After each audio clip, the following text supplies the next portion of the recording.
नहीं बताए। मतलब गुमनाम हैरान बिल्डिंग बेचैन मोहल्ला लापता।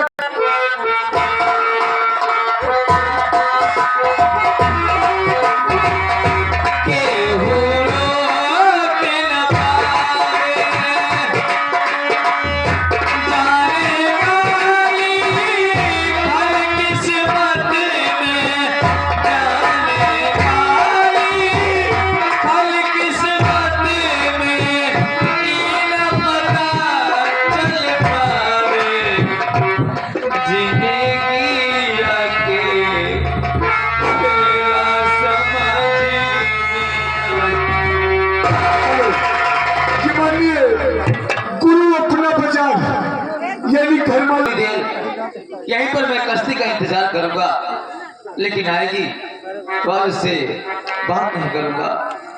भूख प्यास से हमारे प्राण निकल रहे हैं। मामालों ने हमारी मदद किया है, कहते हैं मौके पर कोई नहीं साथ देता है, लेकिन आप लोगों का बहुत बहुत धन्यवाद। भैया कुछ पाएगा तभी का इंतजार कर दिया।